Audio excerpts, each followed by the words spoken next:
नमस्कार दोस्तों, इस वीडियो में हम डिस्कस करेंगे कि रिवोकेल टैबलेट का उपयोग किन कंडीशंस में किया जाता है, रिवोकेल टैबलेट को कैसे लेना चाहिए और रिवोकेल टैबलेट की वजह से क्या साइड इफेक्ट्स हो सकते हैं। और यह भी डिस्कस करेंगे कि रिवोकेल टैबलेट को लेते समय क्या क्या सावधानियां रखनी चाहिए और किन व्यक्तियों के लिए रिवोकेल टैबलेट को लेना जरूरी होता है और किन व्यक्तियों में कैल्शियम की कमी होने का जोखिम अधिक होता है। हमारे शरीर में दांतों और हड्डियों को मजबूत बनाए रखने के लिए कैल्शियम बेहद ही जरूरी होता है। हमारे शरीर का 99% कैल्शियम हमारे शरीर की हड्डियों और दांतों में स्टोर होता है और बचा हुआ 1% हमारे ब्लड में होता है। जब हमारे ब्लड में कैल्शियम की कमी हो जाती है तब हमारा शरीर हड्डियों और दांतों से कैल्शियम लेने लग जाता है, जिसकी वजह से धीरे धीरे हड्डियां और दांत कमजोर होने लग जाते हैं। हड्डियां कमजोर होने की वजह से हड्डियों में हल्की सी चोट या गिरने की वजह से भी फ्रैक्चर हो सकता है। कैल्शियम की कमी की वजह से दांतों की जड़ें कमजोर हो जाती है और दांत भंगुर होकर टूटने लगते हैं और छोटे बच्चों में कैल्शियम की कमी होने पर उनके दांतों को निकलने में देरी हो सकती है या लंबा समय लग सकता है। बच्चों में कैल्शियम की कमी लंबे समय तक रहने पर उनकी हाइट भी कम रह सकती है। कैल्शियम की कमी की वजह से बच्चों में रिकेट्स हो सकता है और 19 साल से अधिक उम्र के व्यक्तियों में ऑस्टियोमलेशिया और ओस्टियोपोरोसिस होने का रिस्क अधिक हो जाता है। ओस्टियोपोरोसिस एक हड्डियों का रोग है जिसमें हड्डियां बहुत ही कमजोर व अंदर से खोखली हो जाती है, जिसकी वजह से हड्डियों में हल्की सी चोट या गिरने की वजह से भी फ्रैक्चर हो सकता है। शरीर में कैल्शियम की कमी होने पर शरीर की हड्डियों और जोड़ों में दर्द रहने की समस्या भी हो सकती है। कैल्शियम के साथ विटामिन डी भी लेना जरूरी होता है। शरीर में विटामिन डी की कमी होने पर भी कैल्शियम की कमी हो सकती है, क्योंकि विटामिन डी शरीर में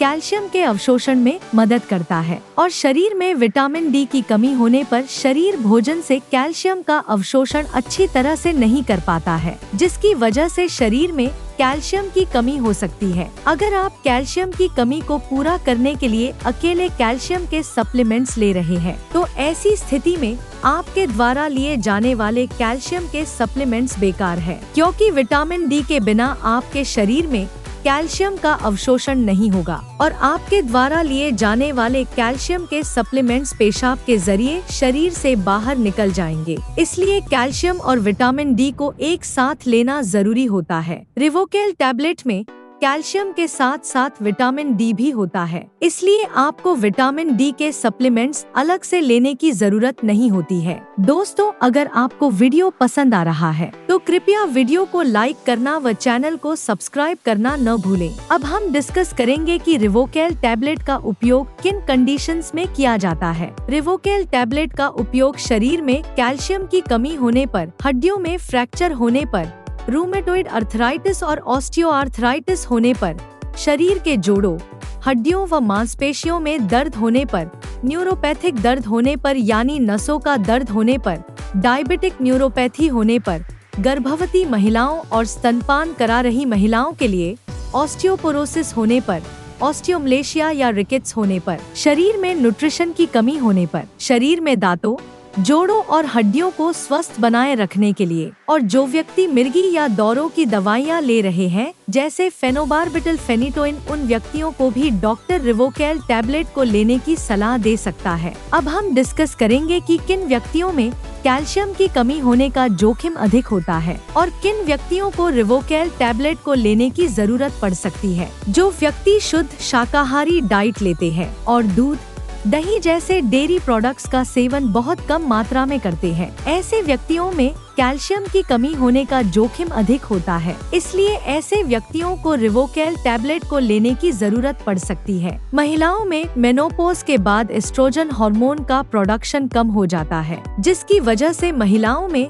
मेनोपॉज के बाद कैल्शियम की कमी बहुत जल्दी होती है और ऑस्टियोपोरोसिस होने का रिस्क भी अधिक हो जाता है। इसलिए कैल्शियम की कमी को पूरा करने के लिए और ऑस्टियोपोरोसिस से बचने के लिए डॉक्टर मेनोपॉज के बाद महिलाओं को भी रिवोकेल टैबलेट को लेने की सलाह दे सकते हैं। अगर आप ज्यादा मात्रा में प्रोटीन या नमक का सेवन करते हैं तो आपके शरीर में कैल्शियम की कमी हो सकती है, क्योंकि प्रोटीन और नमक का सेवन अधिक मात्रा में करने से शरीर से कैल्शियम ज्यादा मात्रा में बाहर निकलता है। अगर आपने स्टेरॉयड दवाओं का सेवन लंबे समय तक किया है या कर रहे हैं, तो आपका डॉक्टर रिवोकेल टैबलेट को लेने की सलाह दे सकता है, क्योंकि स्टेरॉयड दवाओं का लंबे समय तक सेवन करने से ऑस्टियोपोरोसिस हो सकता है। इसलिए ऑस्टियोपोरोसिस होने के रिस्क को कम करने के लिए भी डॉक्टर रिवोकेल टैबलेट को लेने की सलाह दे सकता है। इसके अलावा किडनी फेलियर होने पर भी शरीर में कैल्शियम की कमी बहुत जल्दी होती है। जिन व्यक्तियों को लैक्टोज इंटॉलरेंस की समस्या है, उन व्यक्तियों में भी कैल्शियम की कमी हो सकती है। लैक्टोज इंटॉलरेंस की समस्या होने पर व्यक्ति दूध को अच्छी तरह से पचा नहीं पाता है, जिसकी वजह से भी शरीर में कैल्शियम की कमी हो सकती है। अगर किसी व्यक्ति को दूध को पीने के बाद पेट में दर्द, पेट में गैस, पेट में भारीपन, दस्त या स्टूल के अंदर फैट आती है, तो ये लक्षण लैक्टोज इंटॉलरेंस के हो सकते हैं। अब हम डिस्कस करेंगे कि रिवोकेल टैबलेट को कैसे लेना रिकमेंडेड होता है। रिवोकेल टैबलेट को खाना खाने के बाद लेना रिकमेंडेड होता है। रिवोकेल टैबलेट को आप हल्के गर्म दूध या हल्के गर्म पानी के साथ ले सकते हैं। आमतौर पर 18 साल से अधिक उम्र के ज्यादातर व्यक्तियों को डॉक्टर रिवोकेल टैबलेट को दिन में एक ही बार लेने की सलाह देते हैं। रिवोकेल टैबलेट की डोज उम्र, शरीर के वजन और बीमारी की गंभीरता के आधार पर कुछ व्यक्तियों में इससे अलग भी हो सकती है। इसलिए आपको रिवोकेल टैबलेट को आपके डॉक्टर द्वारा बताई गई डोज में ही लेना चाहिए। रिवोकेल टैबलेट को कितने समय तक लेना चाहिए, यह उम्र और बीमारी की गंभीरता के आधार पर सभी व्यक्तियों में अलग अलग हो सकता है। इसलिए रिवोकेल टैबलेट को डॉक्टर की सलाह के बिना ज्यादा लंबे समय तक नहीं लेना चाहिए। दूध में कैल्शियम भरपूर मात्रा में पाया जाता है और दूध से बने उत्पाद जैसे पनीर और दही में भी कैल्शियम अधिक मात्रा में पाया जाता है। इसलिए अगर आप अपने शरीर की कैल्शियम की कमी को प्राकृतिक खाद्य पदार्थों से पूरा करना चाहते हैं, तो आपको इनका सेवन पर्याप्त मात्रा में करना चाहिए। 1 लीटर दूध में लगभग 1300 mg कैल्शियम होता है। अगर कोई व्यक्ति या बच्चा प्रतिदिन 1 लीटर दूध को 2 भागों में बांटकर सुबह शाम पी लेता है, तो उसमें कैल्शियम की कमी नहीं होती है। इसके अलावा मूंग दाल, बादाम, नारियल, सोयाबीन, आम, संतरा और आंवला भी कैल्शियम से भरपूर होते हैं। इसलिए इनका सेवन आपको भरपूर मात्रा में करना चाहिए। साइड इफेक्ट्स की बात करें तो वैसे तो रिवोकेल टैबलेट एक बहुत ही सुरक्षित दवा है और ज्यादातर व्यक्तियों में रिवोकेल टैबलेट की वजह से कोई साइड इफेक्ट्स नहीं होते हैं। लेकिन अगर आप रिवोकेल टैबलेट को रिकमेंडेड डोज से ज्यादा डोज में लेते हैं, तो इसकी वजह से ब्लड में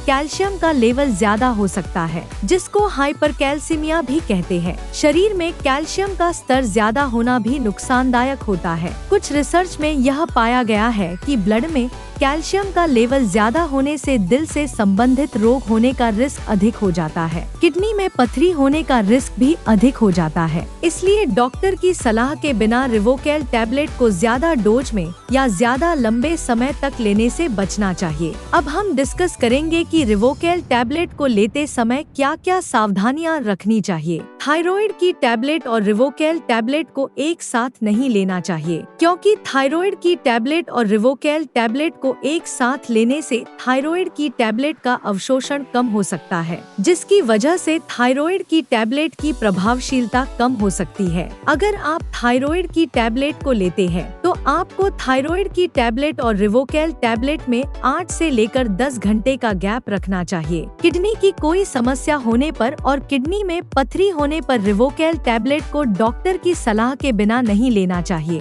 आपको रिवोकेल टैबलेट को लेते समय आयरन के सप्लीमेंट लेने से बचना चाहिए, क्योंकि कैल्शियम के साथ आयरन के सप्लीमेंट लेने से कैल्शियम शरीर में आयरन के अवशोषण को रोक सकता है। वीडियो को देखने के लिए आपका धन्यवाद। अगर आपको वीडियो पसंद आया तो प्लीज वीडियो को लाइक कर देना, चैनल को सब्सक्राइब कर लेना, और अगर आपका रिवोकेल टैबलेट से संबंधित कोई प्रश्न है तो आप कमेंट करके पूछ सकते हैं।